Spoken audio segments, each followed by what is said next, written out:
सब हज़रात जानते हैं कि अय्यूब अलैहिस्सलाम को बहुत तवील अरसे बीमार रखा गया, उनके सब्र का इम्तिहान लिया गया। अय्यूब अलैहिस्सलाम ने अल्लाह से दुआ मांगी, अन्नी मस्सनी यद्दुर्रु व अंत अरहमुर राहिमीन, अल्लाह मुझे बीमारी पहुंची है, तू मुझ पर रहम कर, तू रहम करने वाला है। लोग हैं जो वहाँ गोरे हैं, जो गैर मुस्लिम हैं, वो अपनी सेहत का इतना ख्याल करते हैं कि उनकी रिटायरमेंट की उम्रें बढ़ा दी हैं गवर्नमेंट ने, 80-80 साल रिटायरमेंट की उम्र कर दी है। हम ये नहीं कह सकते कि जी इस बीमारी का तो कोई इलाज है ही नहीं। आप ये कहें कि मेरे इल्म में नहीं है या दरियाफ्त नहीं हुआ अभी, लेकिन अल्लाह ने पैदा किया है। आप देखें जितने भी बड़े लोग हैं, जितने भी कामयाब सक्सेसफुल लोग हैं, उन्होंने हमेशा अपनी सेहत को प्रायोरिटाइज़ किया है। अगर आप अपनी सेहत ठीक रखते हैं, आप वो छोटे छोटे टास्क जो डेली बेसिस पे करने हैं, जो आपकी सेहत को अच्छा रखते हैं, फिर ही आप एक कामयाब ज़िंदगी गुजार सकते हैं। बिस्मिल्लाहिर्रहमानिर्रहीम, अस्सलाम वालेकुम। मैं हूँ शनावर अली, हिजाज हॉस्पिटल से, और आप देख रहे हैं सेहत और सुन्नत का एपिसोड 1। हम जानते हैं कि इस्लाम एक फितरी और अब्दी दीन है, जिसकी तालीमात और हिदायत पूरी इंसानियत के लिए बाइसे रहमत हैं। तकरीबन 1450 साल पहले जनाब नबी करीम सल्लल्लाहु अलैहि वसल्लम ने जिंदगी के मुख्तलिफ शोबों के बारे में और इंसानी सेहत जिंदगी के बारे में जो हिदायत दी हैं, आज होने वाली रिसर्चेस और इसके साथ साथ मेडिकल साइंस अपने अपने इल्म और सोच के मुताबिक इनकी अफादियत को तस्लीम कर रही है।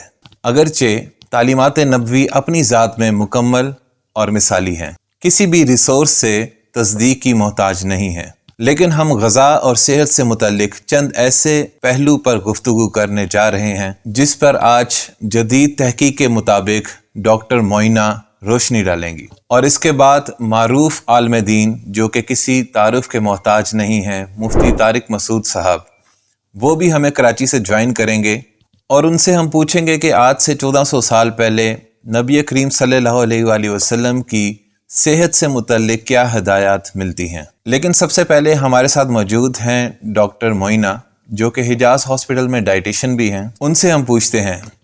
जी अस्सलाम वालेकुम डॉक्टर मोइना, आज का हमारा टॉपिक है सेहत की अहमियत, इम्पोर्टेंस ऑफ हेल्थ। तो इसके बारे में सबसे पहले बताइए कि हमारी ज़िंदगी में सेहत की क्या अहमियत है। सेहत की ही सबसे बड़ी अहमियत है।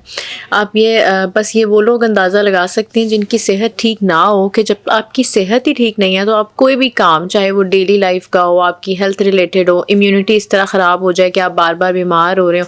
मतलब आप समझें कि हमारी प्रायोरिटी लिस्ट पे नंबर 1 हेल्थ होनी चाहिए। जब तक आपकी सेहत ठीक है, आप कोई भी काम अच्छे से कर सकते हैं, चाहे वो आपकी जॉब हो, कोई इबादत हो, कुछ भी करना हो। फिर जब आपकी सेहत ख़राब होने लगती है तो एक से दूसरी बीमारी जल्दी आने लग जाती है, क्योंकि आपकी इम्यूनिटी अच्छी नहीं होती।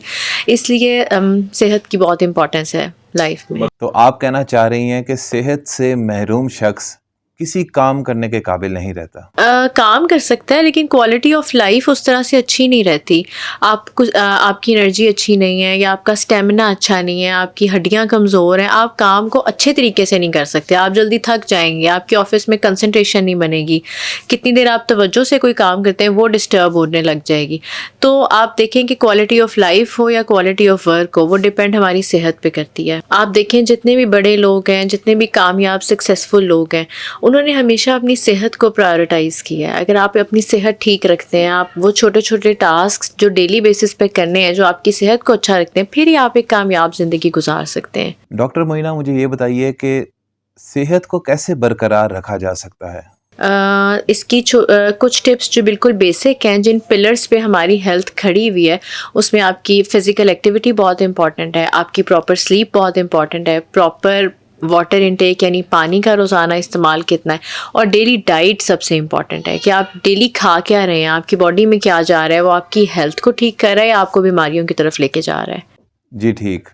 एक सेहतमंद जिंदगी होने की क्या अलामत होती हैं? अच्छा, एक तो ये बड़ा मसला आता है कि हम चेकअप तब कराते हैं जब हमें कोई बीमारी बहुत ज़्यादा साइंस देने लग जाती है।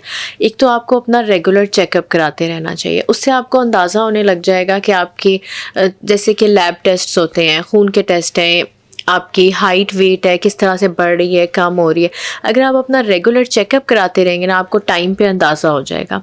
इसके अलावा आपको ख़ुद फील होने लग जाएगा छोटी छोटी चीज़ों से, जैसे मैं आपको बता रही थी अभी कि आप डेली लाइफ के टास्क आपको मुश्किल लगने लग जाएंगे, या आपका स्टेमिना उस तरह से नहीं बनेगा, कंसंट्रेशन कम बनेगी, आपको थोड़ा काम करके ही कोई बॉडी एक्स होने लग गई, हड्डियों में दर्द रहने लग गया। फिर कुछ ऐसे फेजेस होते हैं जिसमें हम पे हेल्थ पे ख़ास इंपॉर्टेंस देनी होती है। बच्चों में ग्रोथ का ऐसा सिस्टम होता है, वुमेन में प्रेगनेंसी में, लैक्टेशन में ख़ास तौर पे देखना चाहिए। फिर एक सर्टेन एज के बाद जो ओल्डर एज में लोग चले जाते हैं, उनको अपनी हेल्थ पे स्पेशल इम्पॉर्टेंस देनी चाहिए कि हमने क्या क्या चीज़ें टाइमली करनी है।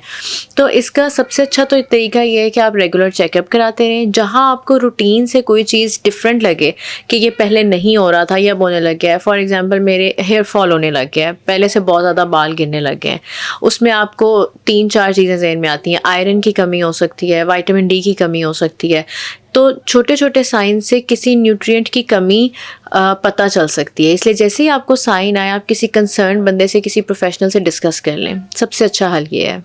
रोज़ाना मिलने वाले मरीजों में आपको सबसे ज़्यादा किन मसाइल का सामना देखना पड़ता है? आप बहुत सारे मसाइल हैं जो अब कॉमनली होने लग गए, और हमें टेंशन की बात यह है कि वो डिजीज़ेस जो नॉन कम्युनिकेबल हैं, यानी एक से दूसरे को नहीं लग सकती, वो तेज़ी से बढ़ रही हैं। जैसे शुगर है, ब्लड प्रेशर है, हड्डियों की कमज़ोरी है, मोटापा है। ये वो चीज़ें हैं जो हम डेली बेसिस पे देख रहे होते हैं कि आप किस तरह से लोग तेज़ी से मोटापे की तरफ जा रहे हैं। उसके साथ साथ एसोसिएटेड है हड्डियों की कमज़ोरी जो हमारी डाइटरी डेफिशिएंसी से होती है। शुगर का यंग एज में, इवन बड़ों में जाके एकदम से टाइप 2 डायबिटीज़ का इंसिडेंस होना, ये बहुत कॉमन होने लग गया है। ब्लड प्रेशर कॉमनली रहने लग गया। आपने देखा है यंग डेथ्स हो रही हैं, हार्ट अटैक्स हो रहे हैं। क्यों? क्योंकि हम टाइमली उन चीज़ों के लिए अपनी डेली लाइफ में स्टेप्स नहीं ले रहे।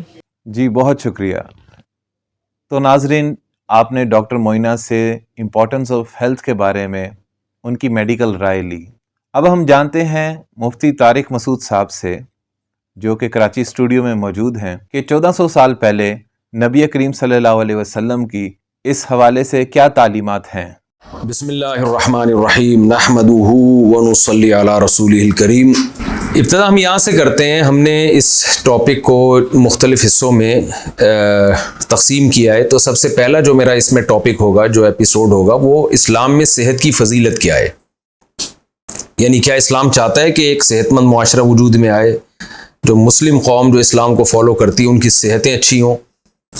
फिर अगले मरहले में मैं इंशाअल्लाह ये बताऊंगा कि इस्लाम अगर एक सेहतमंद मुआशरा चाहता है तो सेहत के बारे में इस्लाम ने हमें हिदायत क्या क्या दी हैं, यानी क्या क्या काम करने हैं, क्या क्या नहीं करने हैं, क्या खुराकें खानी है, क्या नहीं खानी, जो खानी है तो कितनी खानी है, हम वेजिटेरियन हैं या हम गोश्त खोर हैं, फलों में कौन से फलों को ज़्यादा हाईलाइट किया गया है, और कौन से मशरूबात हैं, कौन से ऑयल हैं। यही चीज़ें होती हैं ना हमारे खाने पीने में जो इस्तेमाल होती हैं। गोश्त है या सब्ज़ी है, फिर अनाज है, फिर फल है, फिर ऑयल है, आज जो हम ऑयल इस्तेमाल कर रहे हैं, फिर रिलैक्स होने के लिए, जहनी तफरी के लिए क्या कुछ है। ये सारी बातों पे इंशाल्लाह मैं डिस्कस करूँगा इंशाल्लाह, और कुरान और सही हदीस की रोशनी में इंशाल्लाह मैं आपके सामने बात रखूँगा। तो पहली बात तो ये कि क्या इस्लाम एक सेहतमंद मुआशरा चाहता है? इस्लाम ये चाहता है कि मुस्लिम कौम सेहतमंद हो। इसका जवाब हाँ में है, यकीनन इस्लाम चाहता है। इसके बारे में मैं चंद आयतें आपके सामने पेश करता हूँ। इब्राहीम अलैहिस्सलाम, सूरह शुआरा आयत नंबर 80, हज़रत इब्राहीम अलैहिस्सलाम ने क्या फरमाया? व इज़ा मरिज़तु फ़हुव यशफ़ीन। इब्राहीम अलैहिस्सलाम अल्लाह ताला की जो सिफ़ात बयान कर रहे हैं, अल्लाह ताला की नेमतों में से एक नेमत को बयान कर रहे हैं, उसमें क्या फरमाया? व इज़ा मरिज़तु फ़हुव यशफ़ीन। जब मैं बीमार होता हूँ तो वो अल्लाह मुझे शिफ़ा देता है।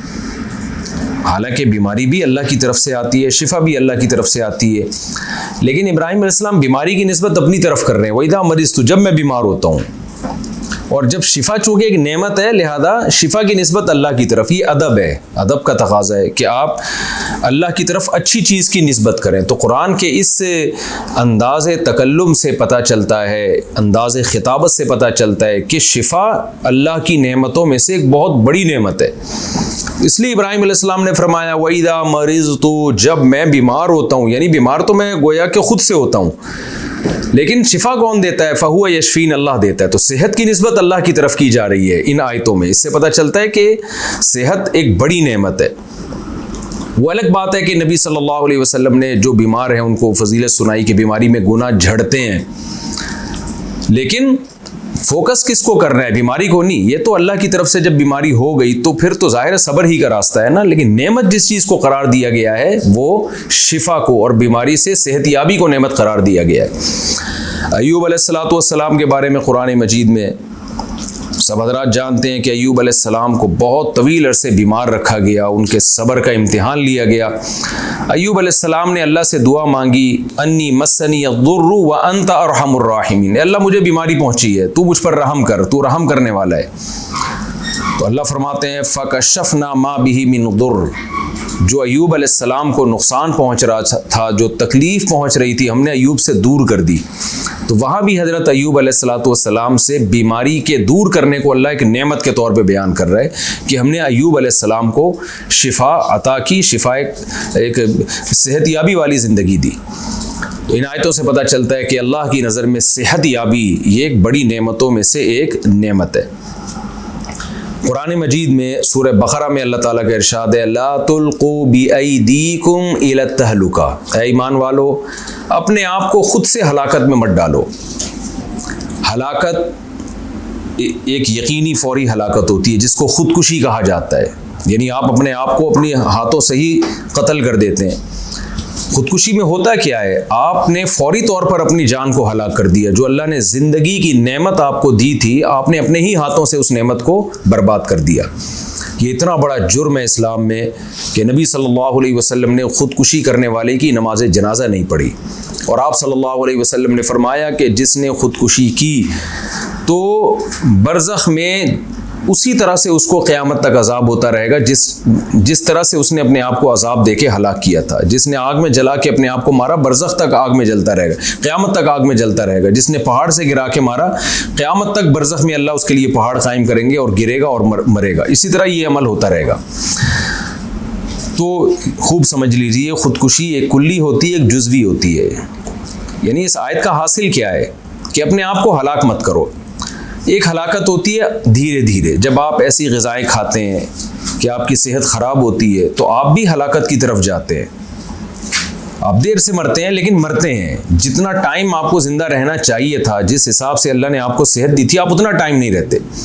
आप देखें यूरोप में, अमेरिका में जो लोग हैं, जो वहाँ गोरे हैं, जो गैर मुस्लिम हैं, वो अपनी सेहत का इतना ख्याल करते हैं कि उनकी रिटायरमेंट की उम्रें बढ़ा दी हैं गवर्नमेंट ने। 80-80 साल रिटायरमेंट की उम्र कर दी है।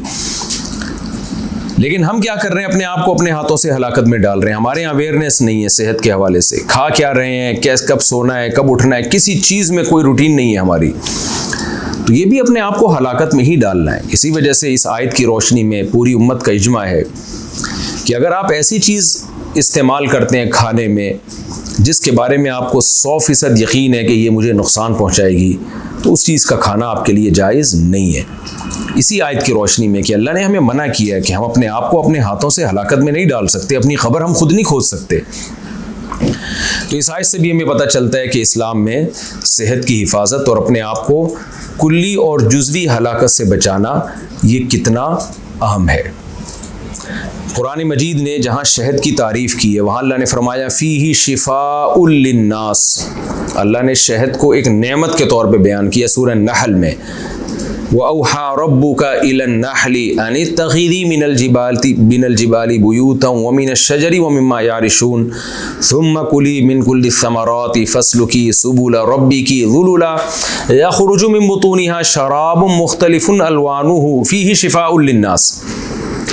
अल्लाह ने फरमाया कि हमने शहद की मक्खी को किस काम पे लगाया है, तुम्हारी कैसी खिदमत कर रही है, किस तरह फलों का रस चूसती है, फिर उसमें से जो मशरूब निकलता है जिसके मुख्तलिफ रंग हैं, उसमें लोगों के लिए शिफा है। शहद पर तो बात इंशाल्लाह आगे आएगी कि कुरान ने किन किन फलों को, किन किन मशरूबात को बहुत ज़्यादा हाईलाइट किया है। अभी मैंने ये आयत सिर्फ ये पेश बताने के लिए आपके सामने रखी है कि शहद में चूँकि शिफा है, लिहाजा अल्लाह उस शिफा की सिफत को हाईलाइट कर रहे हैं। इससे साफ पता चलता है कि अल्लाह की नज़र में शिफा और सेहत ये एक बहुत बड़ी नेमत है। लिहाजा इस नेमत की वजह से अल्लाह ने उन फलों की भी तारीफ़ की और उन मशरूबात की भी तारीफ़ की जिन मशरूबात से आपको सेहत मिलती है। इससे पता चलता है कि कुरान की नज़र में, अल्लाह की नज़र में सेहत एक ऐसी नेमत है जिसके हुसूल की हमें कोशिश करनी चाहिए। इस पर और बहुत सारी आयतें हैं कुरान मजीद में, जितने फल हैं, जितने खाने पीने की चीज़ें हैं, वो कोई भी ऐसी चीज़ अल्लाह ने बयान नहीं की जो हमारी सेहत के लिए नुकसानदेह हो। उन्हीं फलों की, उन्हीं खाने पीने की चीज़ों की अल्लाह ने मिसालें दी हैं जो हमारी सेहत के लिए मुफीद हैं। हत्ता कि सोने जागने के औकात जो अल्लाह ने जिक्र किए, वो औकात भी ऐसे हैं जो हमारी सेहत के लिए मुफीद हैं। तो अल्लाह ताला मिसालों में ऐसी मिसालें भी तो दे सकते थे ना जो सेहत के लिए मुफीद ना हो, लेकिन कुरान का अगरचे टॉपिक सेहत नहीं है, लेकिन अल्लाह उन्हीं मिसालों को हाईलाइट कर रहे हैं जो हमारी सेहत के लिए अच्छी हैं। इससे साफ पता चलता है कि कुरान मिसाल भी उन्हीं, एग्जाम्पल भी उन्हीं चीज़ों की देता है जो सेहत के लिए नुकसानदेह नहीं है। इससे पता चलता है कि अल्लाह की नज़र में हमारी सेहत की कितनी हैसियत और कितनी वैल्यू है। हम जब हदीस की तरफ जाते हैं कि नबी सल्लल्लाहु अलैहि वसल्लम से हमें क्या मिलता है, सेहत के बारे में क्या हिदायत मिलती हैं, आप सल्लल्लाहु अलैहि वसल्लम से बहुत वाज़ेह हिदायत मिलती हैं, जिससे पता चलता है कि हमारे पैगंबर सल्लल्लाहु अलैहि वसल्लम एक सेहतमंद मुआशरा देखना चाहते थे। सबसे पहली हदीस सहीह है मुस्लिम की और अबू दाऊद में भी है। ये हज़रत अबू हुरैरा रज़ी अल्लाह तआला अन्हु से मरवी है। आप सल्लल्लाहु अलैहि वसल्लम ने फरमाया, अल मुमिनुल क़विय्यु अहब्बु इलल्लाहि मिनल मुमिनिज़ ज़ईफ़। आप सल्लल्लाहु अलैहि वसल्लम ने फरमाया, एक सेहतमंद मोमिन, ताकतवर मोमिन अल्लाह ताला को एक कमज़ोर मोमिन से ज़्यादा महबूब है। कितनी वाज़ेह फ़जीलत है देखिए कि एक ताकतवर और एक सेहतमंद मोमिन जो है अल्लाह को ज़्यादा महबूब है। एक कमज़ोर और एक जो है, ज़ाहिर है बीमार होगा तो कमज़ोर होगा, सेहत अच्छी होगी तो ताकत आएगी। कितनी वाज़ेह हदीस है।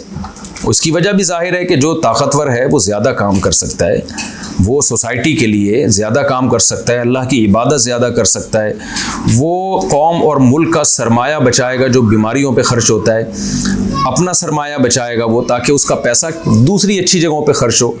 तो ये वाज़ेह हदीस है जिससे पता चलता है रसूलुल्लाह सल्लल्लाहु अलैहि वसल्लम अपनी उम्मत को सेहतमंद देखना चाहते थे।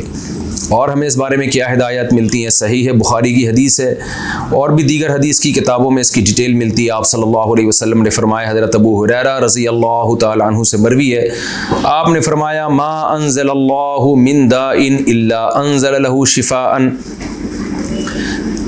आपने फरमाया कि कोई बीमारी ऐसी नहीं अल्लाह ने नाजिल की जिसकी शिफा ना पैदा की हो। और दूसरी हदीस में मज़ीद अल्फाज हैं, दावू इबादल्लाह, ए अल्लाह के बंदो इलाज कराया करो। क्यों? फ़इन अल्लाह मा अंज़ला दाअन इल्ला अंज़ल लहू शिफ़ान, इसलिए कि अल्लाह ने कोई बीमारी ऐसी नाजिल नहीं की है जिसकी शिफा ना पैदा की हो, यानी उसकी दवा ना पैदा की हो। तो इससे भी पता चलता है आप सल्लल्लाहु अलैहि वसल्लम बीमारी में इलाज कराने का हमें हुक्म दे रहे हैं। क्यों? आप नहीं चाहते कि उम्मत बीमार रहे, आप चाहते हैं कि उम्मत सेहतमंद रहे। यहाँ एक इश्काल हो सकता था, भाई हमें नहीं पता क्या इलाज इस बीमारी का, हमारे पास नहीं है। तो आपने फरमाया अल्लाह ने हर बीमारी का इलाज पैदा किया है। दूसरी हदीस में है कि अलिमहु मन अलिमहु और जहिलहु मन जहिलहु, औ कमा क़ाल सल्लल्लाहु अलैहि वसल्लम, जो उस दवा से जाहिल रह गया वो जाहिल रह गया, जिसको उसका पता चल गया पता चल गया। क्या मतलब? क़यामत तक के लिए आप सल्लल्लाहु अलैहि वसल्लम ने उम्मत को दवाओं के बारे में इस हदीस में तहकीक का हुक्म दे दिया कि अगर किसी दवा, किसी बीमारी का इलाज तुम्हें मालूम नहीं है तो ये तुम्हारी कोताही है, अल्लाह ने तो इलाज नाजिल किया है। यानी मायूस नहीं होना हमने इसमें। अगर हम किसी भी बीमारी के इलाज की तहकीक पे लगते हैं तो ये सोच के कि हो सकता है इसका इलाज ही ना हो, तो लाइलाज दुनिया में कोई बीमारी नहीं है। तो तहकीक का रास्ता आप सल्लल्लाहु अलैहि वसल्लम ने मुसलमानों के लिए क़यामत तक के लिए खोल दिया कि ये नहीं कहना, हम ये नहीं कह सकते कि जी इस बीमारी का तो कोई इलाज है ही नहीं। आप ये कहें कि मेरे इल्म में नहीं है या दरियाफ्त नहीं हुआ अभी, लेकिन अल्लाह ने पैदा किया है। इससे भी पता चलता है इस हदीस से कि आप सल्लल्लाहु अलैहि वसल्लम उम्मत की सेहत पर कितने हरीस हैं, क्योंकि उम्मत को आप इलाज का भी हुक्म दे रहे हैं और दवाओं की तहकीकात का भी आप सल्लल्लाहु अलैहि वसल्लम हुक्म दे रहे हैं और मायूसी को ख़त्म कर रहे हैं। हमें मज़ीद हदीसें इस बारे में मिलती हैं।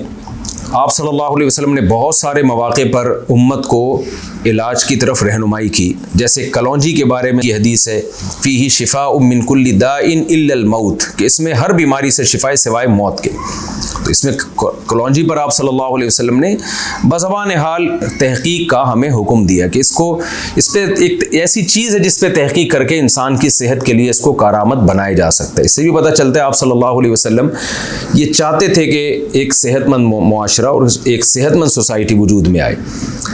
अरबों में एक दस्तूर था कि बच्चों को जब गले की बीमारी हुआ करती थी तो ख़वातीन क्या करती, बच्चों के जब गले पक जाते थे ना तो वो गले में उंगली डालकर उनमें जो पस पड़ जाती थी उसको उंगली से दबा के या कपड़ा डाल के ना उसको पिचकाया करती थी और फिर अंदर से पीप और खून निकाला करती थी। उससे बच्चों को बहुत तकलीफ़ होती थी। आप सल्लल्लाहु अलैहि वसल्लम ने फरमाया, ला तुअज़्ज़िबू सिबियानकुम, अपने बच्चों को अजाब में मत डालो। अलैकुम बिलकुस्तिल बहरी, कुस्ते बहरी एक बूटी होती है। मैंने उर्दू में बहुत कोशिश की मुझे इसका नाम मिले, तो बाज़ लोगों ने मिल्ठी को कहा है, वल्लाहु अलम। अब इसकी हकीकत तो डॉक्टर ही बताएंगे, हकीम ही बताएंगे कि कुस्ते बहरी है क्या, ये मेरा टॉपिक नहीं है। लेकिन इतनी बात है कि आप सल्लल्लाहु अलैहि वसल्लम ने सही दवा की तरफ रहनुमाई फरमाई और फरमाया कि कुस्ते बहरी एक बूटी है, उसको इस्तेमाल करो। वो पाउडर बना के या किसी एक जड़ी बूटी है तो उसको जब गले में लगाया जाए या बच्चों को इस्तेमाल के लिए दिया जाए तो उससे बच्चे के गले को आराम आ जाता है। तो आप सल्लल्लाहु अलैहि वसल्लम चाहते थे बच्चों को सेहत भी मिले और सेहत भी आसानी से मिले। ऐसे तरीके से ना मिले कि बच्चों को आप अजाब में डाल दें, गले दबा के उनके जो भी अंदर वरम है उसको पिचकाया जा रहा है, उससे ब्लड निकाला जा रहा है, उससे बच्चों को बहुत तकलीफ होती थी। तो इससे भी पता चलता है कि हमारे नबी सल्लल्लाहु अलैहि वसल्लम ये चाहते थे कि बच्चों को भी सेहत मिले और उनके लिए बीमारी का तरीक़ा भी वो इख्तियार किया जाए जो आसान हो, जिसमें उनको तकलीफ़ कम हो। बुखारी ही की हदीस है, आप सल्लल्लाहु अलैहि वसल्लम ने फरमाया, अलैकुम बिलऊदिल हिंदी फ़इन्न फ़ीही सबअत अशफ़ियतिन, हिंदी लकड़ी को इस्तेमाल करो, इसमें 7 बीमारियों से शिफा है। तो हिंद में एक लकड़ी होती थी, अब ये भी आपको हकीम लोग ही बता सकते हैं या डॉक्टर बता सकते हैं वो कौन सी लकड़ी है, क्योंकि मेरा ये टॉपिक नहीं है। तो मेरा तो मकसद सिर्फ ये बताना है कि आप सल्लल्लाहु अलैहि वसल्लम ने सहाबा को हिंदुस्तान की ख़ास किस्म की जड़ी बूटी लकड़ी होती थी उसके इस्तेमाल का आपने सहाबा को हुक्म दिया कि इसमें 7 बीमारियों से शिफा है। तो आप सल्लल्लाहु अलैहि वसल्लम सहाबा को गाइड भी किया करते थे कि सेहत इन चीज़ों से ठीक होती है, इन चीज़ों से ख़राब होती है। फिर आप सल्लल्लाहु अलैहि वसल्लम का जो अपना तर्ज़ ज़िंदगी था वो तमाम का तमाम तर्ज़ ज़िंदगी, उसका एक एक पहलू इंसानी सेहत के लिए इंतहाई मुफीद है। उस पर हम इंशाअल्लाह बाद में बात करेंगे कि आप सल्लल्लाहु अलैहि वसल्लम के सोने जागने के औक़ात क्या थे, आपने खुराकें कौन कौन सी खाई हैं, कितनी मिक़दार में खाई हैं, उन तमाम चीज़ों पे इंशाअल्लाह हम डिस्कशन करेंगे। लेकिन मैं समझता हूँ कि इस पर बोलने के लिए बहुत कुछ है, लेकिन इतनी अहादीस और इतनी आयात से मैं समझता हूँ इतना हमें अंदाज़ा हो जाना चाहिए कि कुरान और सुन्नत की नज़र में सेहत एक अजीम नेमत है और अपनी सेहत की हिफाजत करना ये हमारा मजहबी फ़रीज़ा है। जैसे कुरान पढ़ना, नमाज़ पढ़ना, ज़कात देना, हज करना हमारा मजहबी फ़रीज़ा है, तो हमें मज़हब का हिस्सा समझ के, अल्लाह रसूल का हुक्म समझ के हमें अपनी सेहत की हिफाजत करनी चाहिए। वमा अलैना इल्लल बलाग।